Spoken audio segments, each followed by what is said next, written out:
Welcome to another edition of the Willie Bragg Show. I'm your host, Willie Bragg. I'm back. I told you I'll probably be more likely back around midnight.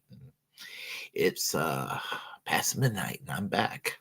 And I want to talk about a rumor about Donald Trump in light, especially of Nikki Haley dropping out of the presidential race.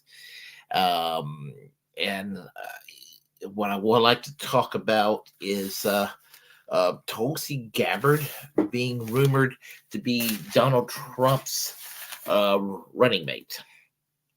And before I get started, let me just say hello once again to Dr. Nick. How are you doing today, my friend? So we're here to talk about Donald Trump's potential running mate, Tulsi Gabbard. But before I do, we need to kind of do a backstory about Tulsi Gabbard. Many of us knows about her, but I think for context, is important to talk about Tulsi Gabbard. So that's what I'm about to do right now. So we'll begin at the beginning. I first heard of Tulsi Gabbard when she got elected in 2012 to the U.S. House of Representatives, representing the second district of Hawaii. And the thing about Tulsi Gabbard is, even though I remembered it when it happened, I didn't really much care because she was basically a down the line, mealy mouth, middle of the road, uninspiring, cliche Democrat. Barack Obama got elected in 2008, got reelected in 2012. They anticipated that Hillary Clinton was going to go and have a cakewalk to the presidency in 2016. She will be reelected in 2020, and they felt like that there will be Democrats ruling forever. And they were like, well, we need an heir to Barack Obama and Hillary Clinton and somebody who could check the boxes. So it was like they needed somebody who is perceived as a corporate Democrat that also fills in the identity politics box. So Tulsi Gabbard was born in American Samoa. She lives in Hawaii. She's considered a woman of color. She's Hindu. She's in the military. At that time, she was a major in the Hawaiian National Guard, serving the medical unit. She's a veteran of the foreign wars. She got all the check marks that one needs to have to run, an uninspiring Democratic Party campaign. Enter the year 2015, 2016, when it was a battle between Bernie Sanders and Hillary Clinton in the Democratic primaries for president. We all know, and there are people still deny that there was any rigging against Bernie Sanders, but we all know that Bernie Sanders was fucked over in 2016 and fucked over again in 2020. We all know this. So, it was not just Julian Assange and a bunch of cranky far leftists that were like crying foul with regard to Bernie Sanders getting fucked over. Tulsi Gabbard came out, and as she was the vice chair of the Democratic National Committee, she stepped down. She endorsed Bernie Sanders in the year 2016, and she was thus a campaign surrogate for Bernie Sanders. She was AOC before there was AOC, or if you will, she was the grown-up AOC before there was an AOC. And I think that they're very similar people. I know some people are like, what are you talking about? People sound weird. And it goes beyond my sex fantasies of Tulsi Gabbard and AOC simultaneously. Still have those fantasies. But anyhow, clean, let me get my mind out of, well, it'd be classy. It'll be a very classy threesome. But anyway, let me get back to what I was talking about. Regarding Tulsi Gabbard. So she was a campaign surrogate for Bernie Sanders, and all of a sudden, a lot of people started talking about Tulsi Gabbard in terms of her being an heir to Bernie Sanders, like a youthful person that could carry on the torch for Bernie Sanders. This is after the 2016 election regarding Donald Trump's win over Hillary Clinton. So enter the year 2020 for some reason, she decided to run her own campaign for president. I have a theory about Tulsi Gabbard running for president in 2019/2020.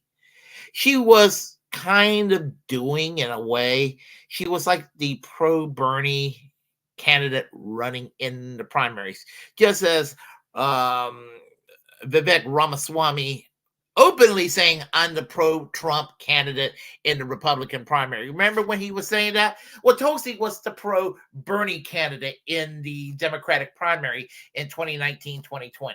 That's my view, because she went and knocked Kamala Harris out of the way.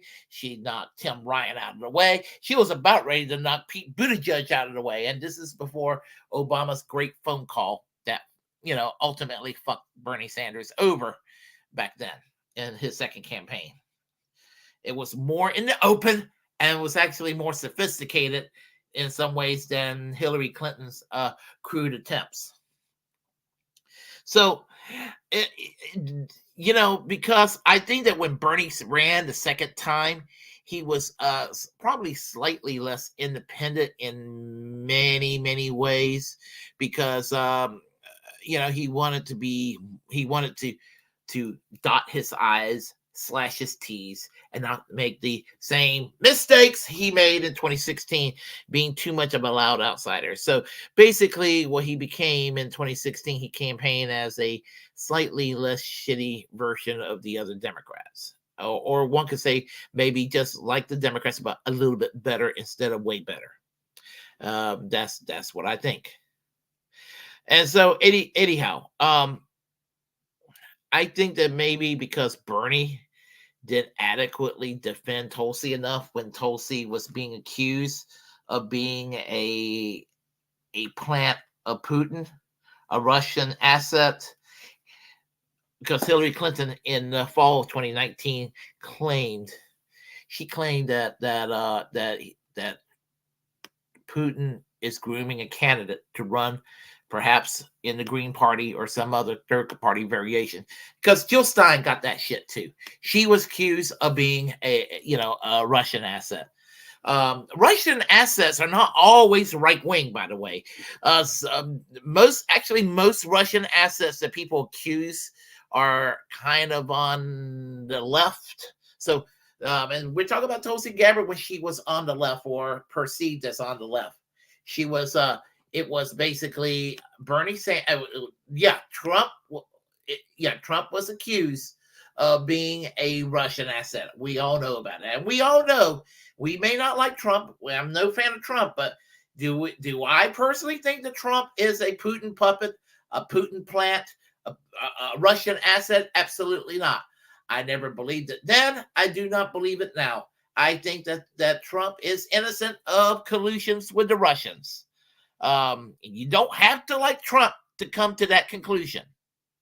Well, it was not just enough for Hillary Clinton and her minions to go and say that about Trump. They also said that about Bernie Sanders. They said that about Tulsi Gabbard. They said that about Jill Stein. So, and moderate neocon Republicans kind of bought into that too. George W. Bush basically believed there was Russian meddling in the elections. That's enough to prove that if George W. Bush believes something, always believe the opposite. That's what I have to tell people. I'm going to repeat that. If George W. Bush believes something, always believe the opposite, because, you can't get a bigger liar in the American political discourse than George W. Bush, as far as I'm concerned. So I think that Tulsi was not particularly, I think she had her feelings hurt that a lot of Bernie supporters kind of dumped on her and believed the Hillary Clinton style lies. Half of the Bernie supporters liked her, half of the Bernie supporters despised her. I was one of the Bernie supporters in hindsight that initially liked her. She was my second choice. If Bernie wouldn't have been running in the 2020 primaries, I would have probably been behind Tulsi Gabbard at that point, because she was running at that time. I mean, appearance can be deceiving, But her brand was, I'm the other Bernie. I'm the prettier Bernie. I'm the female Bernie. That was her brand in 2020 when she was running. And I wanted, actually, I wanted Tulsi Gabbard to be Donald Trump. Excuse me.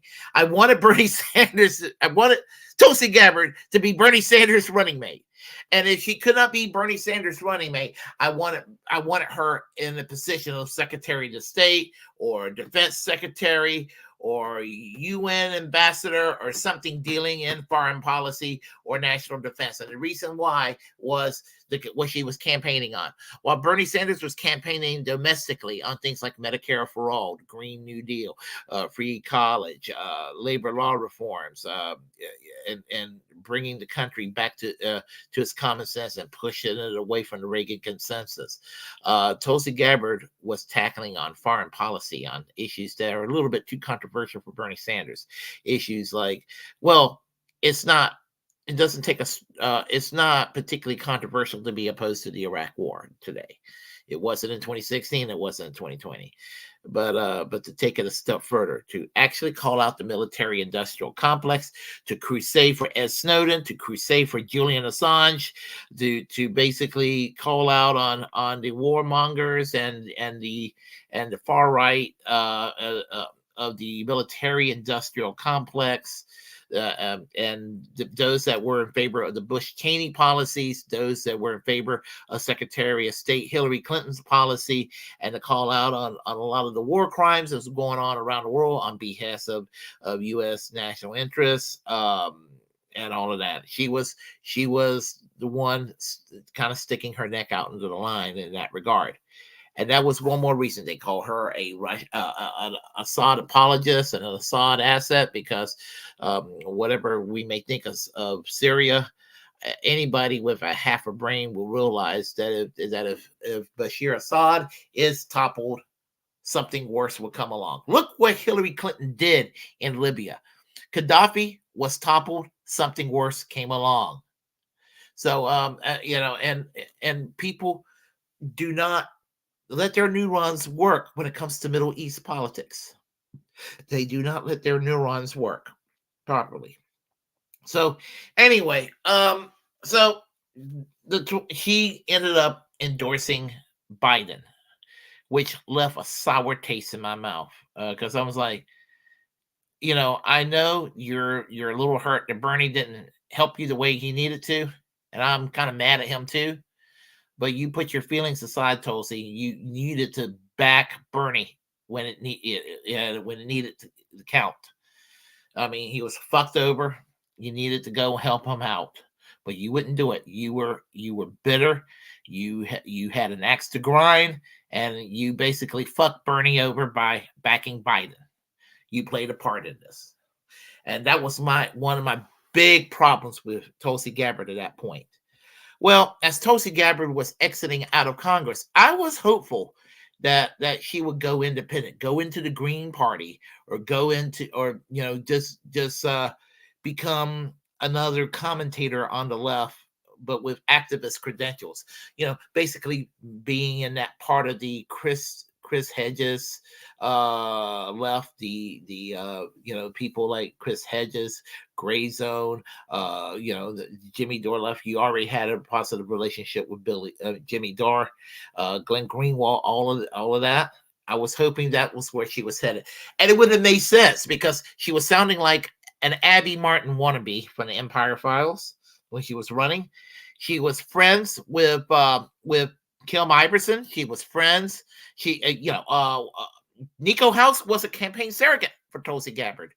At that time, he passionately defended Tulsi Gabbard, and everything that Nico House was saying. And I started to know about Nico House because of Tulsi Gabbard, by the way. I started to know about the Combo Couch because of Tulsi Gabbard. That's how I know about the Combo Couch, which she was also a guest on, and Nico House, who she was working with. And what I heard in those interviews on the Combo Couch, I liked. And from that perspective, from a 2019 perspective, regarding the combo couch, it made sense that they had a Tulsi Gabbard bias. And I think that Jimmy Dore and I think that Nico House, I think that the combo couch was sort of operating under the mindset of she could be a VP for Bernie. Now, I'm saying that that's what I'm projecting into them. They can disagree with me all they want. The combo couch definitely knows me. Jimmy Dore barely knows who I am. Nico House kind of knows who I am, more or less. I'm not saying that like I'm some, big bread tube person or anything. I'm just saying that they're all vaguely,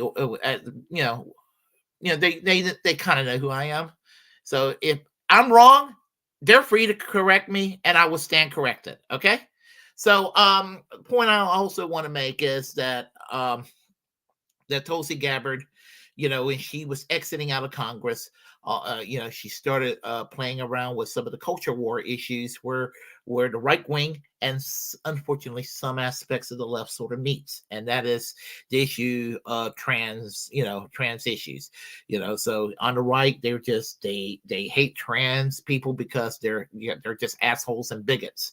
Well, and then you got your turfs on the pseudo left that sort of do the same thing.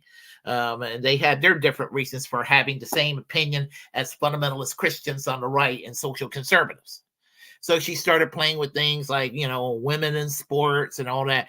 It doesn't have to be a big deal. I mean, look at it this way. When it comes to women, trans women in sports, if you look like Blair White, or if you look like, Dylan Mulvaney or someone like that, where you're obviously the transition is there, you obviously made it into becoming a female officially, where biologically you did what it takes to transition into the gender that you feel like you belong to. You're a woman at that point, and more than likely there are guidelines you have to go by. I have a trans friend that explained this to me. This is why I am taking the side of the trans community on trans women in sports. It's not like if you look like Hulk Hogan or Jesse Ventura or John Fetterman, you say, "Oh, I'm a woman." No, you don't go into sports. But if you actually made the transition, and there's a point where the transition actually becomes fully realized, you should be allowed into sports. Why the hell did Tulsi Gabbard died on that hill in late 2020, early 2021? That pissed me off right there. I'm like, and I knew it was a grift right there in the very beginning. So there is that. And then all of a sudden she started befriending Matt Walsh, who's a vile individual, if there ever was one. And to side with him, but at the same time, Tulsi was still doing lefty things like anti-war and everything like that. And she to this day remained consistent on the Russia-Ukraine conflict. Now I hate Hillary Clinton, but when and I supported Tulsi's $50 million lawsuit against Hillary Clinton. And I also fault her for dropping the lawsuit. She should have just done it just to make Hillary Clinton's life miserable. Just to make Hillary Clinton's life miserable. She should have done that. So the thing about it is that the thing about Tulsi is that she started flirting around with a lot of these right-wing figures from the Christian right and people who, the Ben Shapiro's out there and all of that. She was going on Tucker Carlson. I don't fault her for going on Tucker Carlson, even though I don't like Tucker Carlson. But to stop this the right time twice a day, he's not a neocon, but Ben Shapiro and people like them are neocons. So she was doing her kind of anti-war spiel, but all of a sudden she started slowly moving away from her anti-war positions. And now she's as hawkish. You ought to hear her doing apologetics for the Gaza for the genocide in Gaza. You ought to hear her do apologetics on how bad China is with regard to Taiwan, as if it's the U.S. business, and Islamism, her thing about bashing. There's rumor that she was Islamophobic, and I would be like, well, Okay, she was raised in a socially conservative Hindu household, and that's kind of what they do. Same thing with her homophobia that she was accused of in the past. And as a member of Congress, she had a 100% rating from the Human Rights Campaign. But now she's kind of reverted into what people projected about her years past. And I wonder sometimes if it's just a fuck you to the left. And it's not even the left that went after her a couple of years ago. It was the centrist Democrats. It was the corporate Democrats. It was actually the normie wing of the Bernie movement that would have been okay with Elizabeth Warren. They would have been okay with Pete Buttigieg in 2020, and they were just as satisfied to go and vote for Hillary. They were like, Bernie, Hillary. Yeah, I kind of like Bernie better, but Hillary's not so bad. Those kind of people, the hell with them. Why give them any credibility? And even now that I'm pissed off with Tulsi, Hillary Clinton is still to her right, because Hillary Clinton also done a lot of trans bashing in 2022. She basically told Democrats to push away from campaigning for trans rights. So Hillary Clinton is a fucking turf too, by the way. I just want to just mention that out there. But Tulsi Gabbard started inching toward neoconservatism, and her foreign policy now, aside from Russia, Ukraine, where she's still correct on everything else, she's clearly almost indistinguishable from Liz Cheney, Nikki Haley, John Bolton, George W. Bush, Dick Cheney himself. She's nearly indistinguishable now on the foreign policy question. So here's the thing. Donald Trump wants to see her become possibly on the short list to become the running mate for Donald Trump. It made sense for Bernie Sanders, because with Bernie Sanders, it made sense because you would have diversity. You would have a Jewish socialist from Vermont. You would have a Hindu woman from American Samoa. You would have diversity there ever was. The problem, and I will probably eat my words, but it doesn't make any sense for Trump to pick Tulsi as his running mate for various reasons. Here's one reason it would make sense. When Tulsi was running in 2020, she was campaigning to the left of Bernie Sanders on foreign policy. She referred to the foreign policy as the Bush, Clinton, Trump doctrine. She referred to Donald Trump as Saudi Arabia's bitch. She used those terms because, remember, Donald Trump was selling arms like a motherfucker to Saudi Arabia, doing a genocide, in Yemen. The kind of genocide we're seeing happening in Gaza. Prior to the Gaza chapter of Another Day of Life in the Middle East, there was a genocide going on in Yemen, and this time it was by Saudi Arabia. There's two countries that the U.S. should defund in the Middle East: it's Israel and Saudi Arabia. Israel and Saudi Arabia needs to be defunded right now until human rights can be realized in either of those two countries, or both countries. But here's the thing. It also doesn't make any sense because, here's the thing. Trump sits there and lick the asshole of evangelical Christians, just like any other Republican. But is Donald Trump a religious fanatic? The guy only goes to church at Christmas and Easter. He's Dutch Reform, and he goes to an Episcopal church on Christmas Eve for, just because it's the thing to do. Even when he goes to church, I'm not talking about the evangelical churches he goes to for political reasons, but even when he goes to church when he feels a little bit Christian, he goes to a mainline kind of liberal Protestant denomination. The dude is not a religious right nutter. He licks their asshole, but he's not one himself.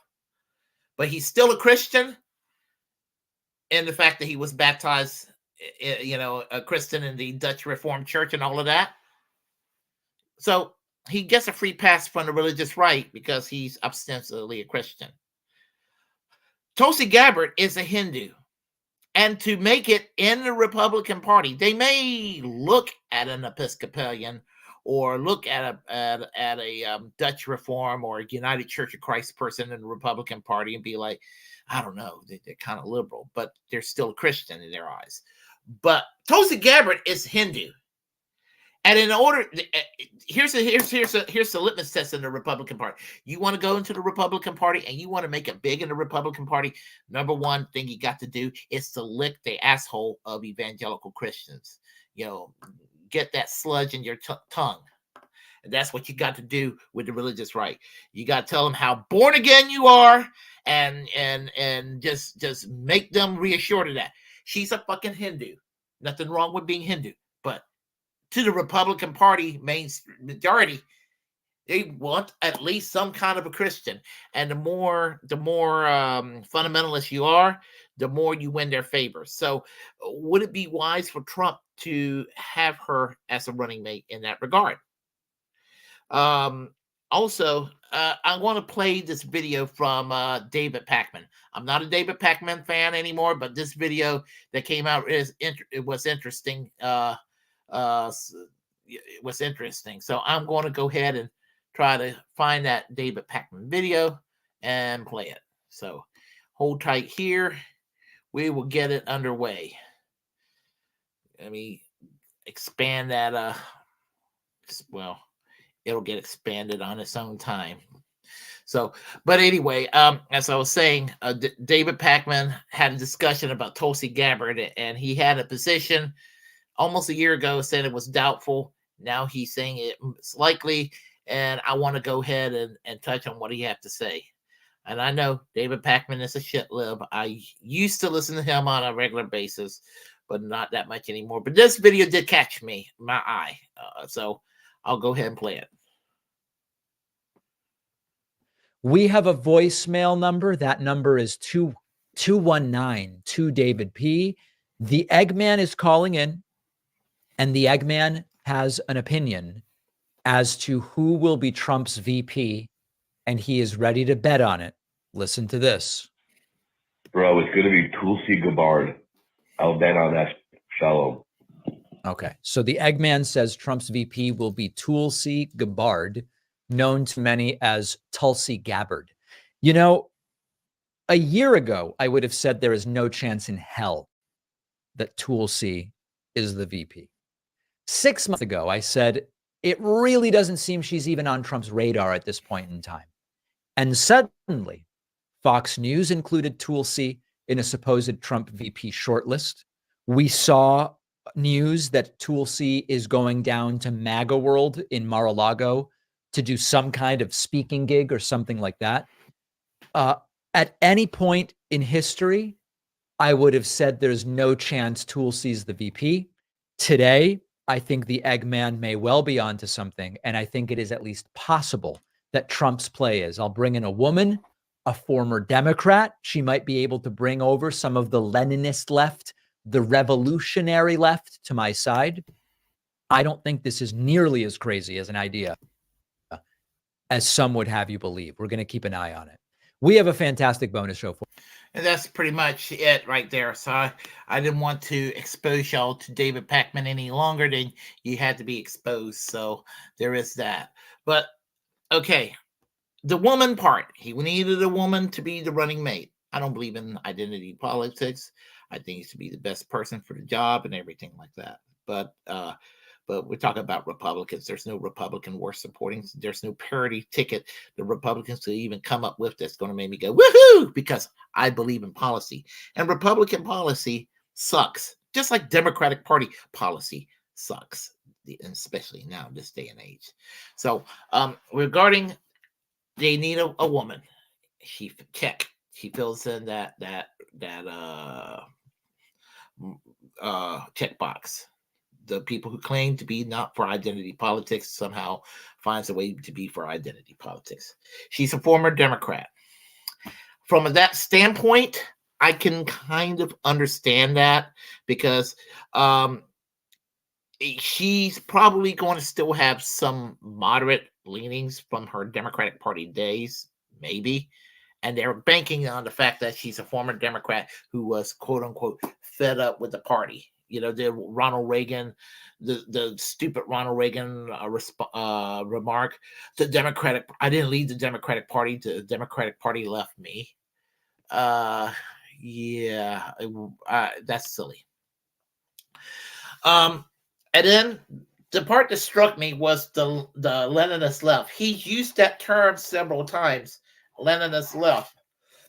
And I think I know what he means by that. It's a jab for him. It's a jab at the Jimmy Dore left, the combo couch left, the gray zone left, the Glenn Greenwald left. Basically, I like to use the name force the vote left. I mean, that's probably the best way to describe this left, the force the vote left. And there are some people who are more mainstream that kind of fits into that category, like Brianna Joy Gray is part of the force the vote left. As disappointing as Kyle Kalinske and Crystal Ball are today, I still give them credit for being part of the force the vote left. Whether we're talking about status quo, whether we're talking about whomever that was for force to vote, and those who were against force to vote were full of shit. The only two people I respect that were against force to vote, and I passionately disagree with them, would be Ben Burgess. I know Ben Burgess, and I know him. He's a good faith actor. He's gotten a little mainstream, and maybe, perhaps, we once joked about how he traveled closer to my political position, and I traveled closer to his because he used to be to my left, that sort of thing. So we sort of kind of met and passed each other. So now I'm actually to his left, but I'm not criticizing him.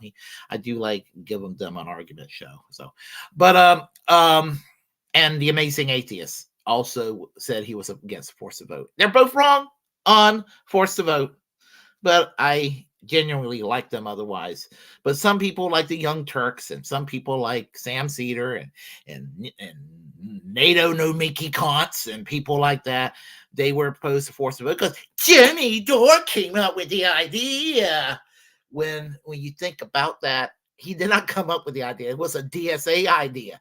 And he found it in the DSA handbook and said, well, gee, wouldn't it be a good idea? We force these fucking Democrats to go and have a vote on Medicare for all, especially now with the time with a pandemic that took place that you could say is on par with Britain being bombed from World War II. They ended up having a national health service out of this.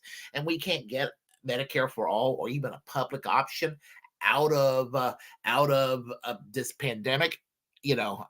Shows you how sorry and dystopian this country has become.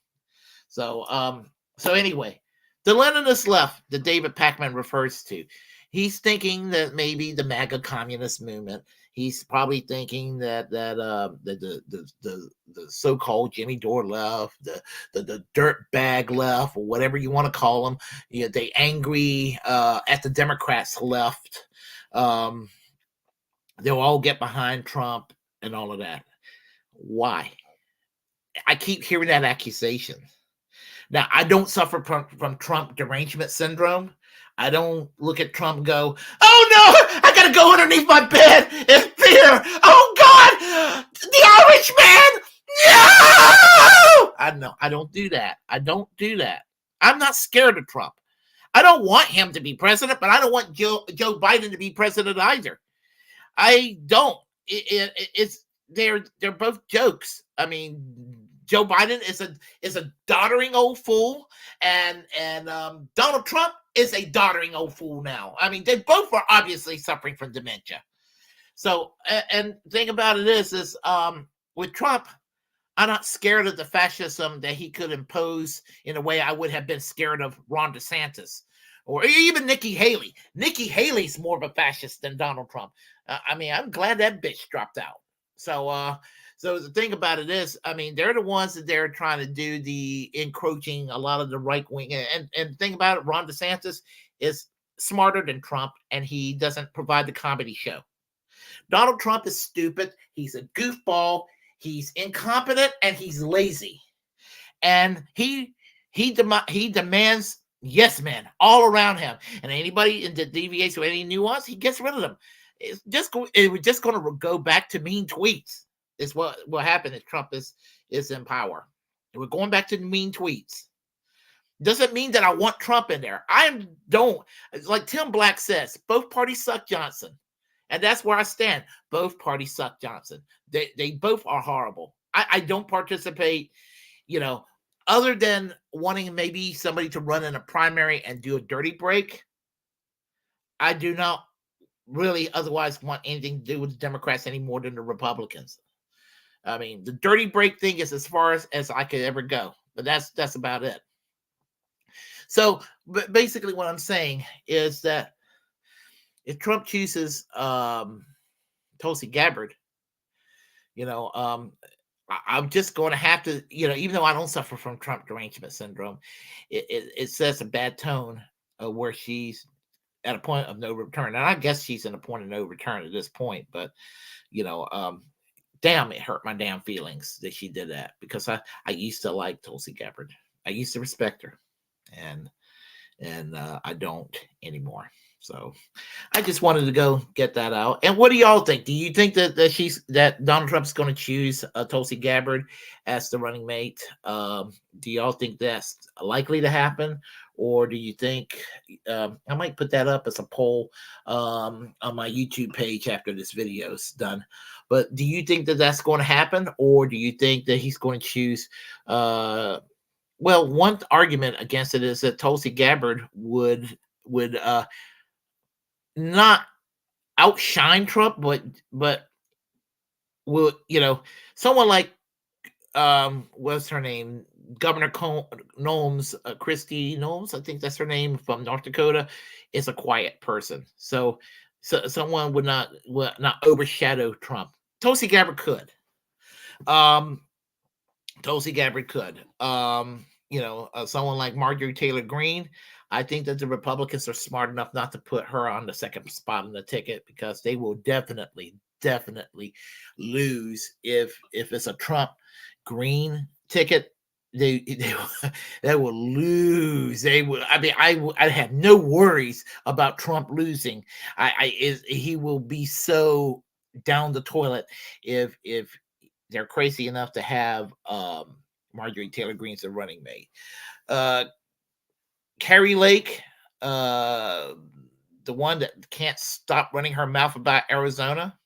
I mean, I don't support Governor Hobbs of Arizona, but I don't support Carrie Lake either. I just wish she shut the fuck up about that race that she claims that she was cheated at. And that's the new guidepost for Republicans now. Oh, I lose this race, therefore the Democrats cheat. Both parties cheat. They cheat against third parties. So there is that as well.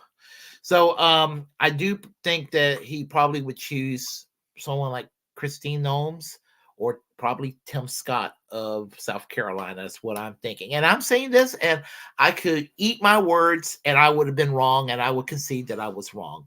But I'm going by, if I was Trump, what would I ultimately do? I'm just trying to think like Trump for a second. It's like, what would I do? So Nomes of North Dakota or Scott of South Carolina would be my bet. So anyway, let me go ahead and talk to everybody here on the chat line, and then I'm going to definitely try to get a little bit shut eye afterwards. So let me do this. It's a kind of a long little list here. We see we had Dr. Nick. How are you doing? Let's see. We have Daniel Berry Sports Highlights. How are you doing? Yes. We had Miguel. How are you doing? And let's see here. We have comments and more people down here. Let's see. Yeah, I am mad at Tulsi, and I'm mad at AOC, but I still think that they're attractive. Just my type. So there you have it. Let's see. Why is Matt Walsh vile? Because he's a far right extremist. He is. He describes himself as a theocratic fascist on Twitter, or he did at one time. Yep, Colin Bullock, how are you doing? Yeah, I am a dirtbag leftist. I try to be goofy with the term sometimes, you know. Hey, Desert Mantis, how are you doing today? Let's see. All right.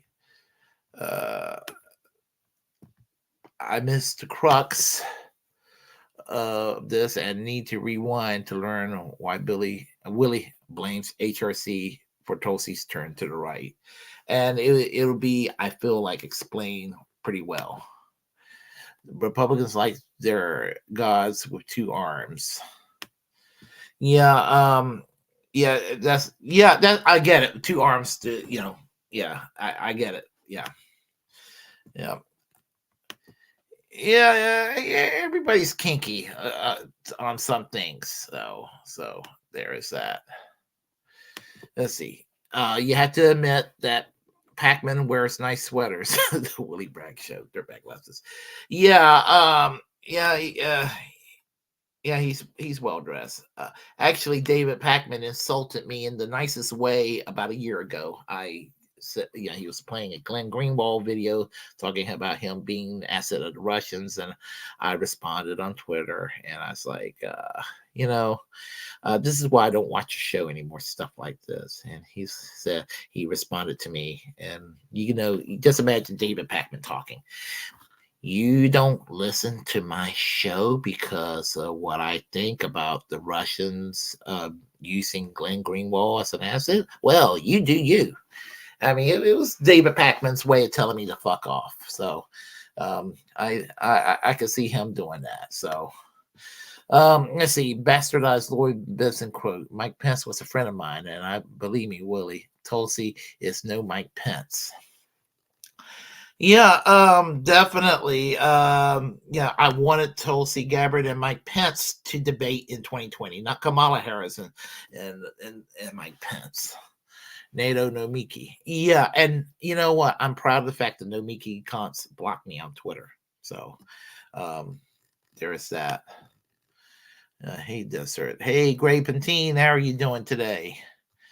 Let me go ahead and scroll down a little further here.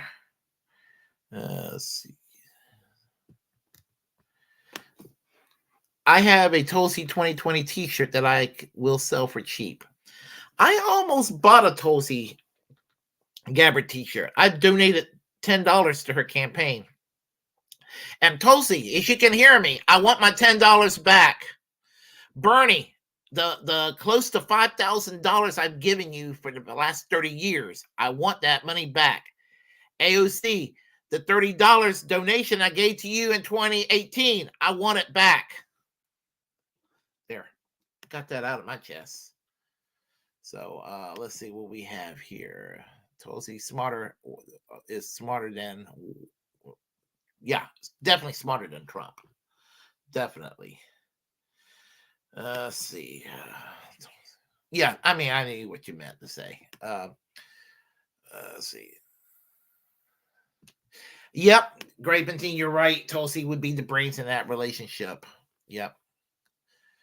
Let's see.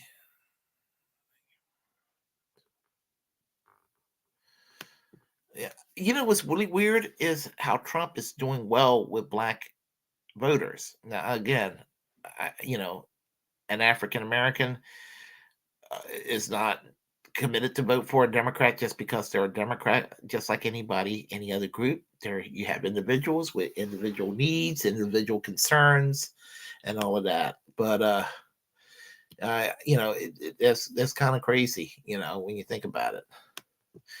Yeah, gnomes. Yeah, not a good scene. Let's see. That's 1249 here. My dog is a rescue dog. He has issues with other dogs, so I'll walk him at night. Let's see here. All right. So I'm checking if there's anybody else that popped in. Aha! We have Warren. How are you doing? Great seeing you here again. Yeah, let's see. And PHS Cisco, great seeing you here too. Yep. So it looks like we got the gang in here. Cool and the gang. So Didn't Samuel Jackson say that in Pulp Fiction? We're going to be cool in the gang. I'm trying to remember. I need to watch Pulp Fiction again.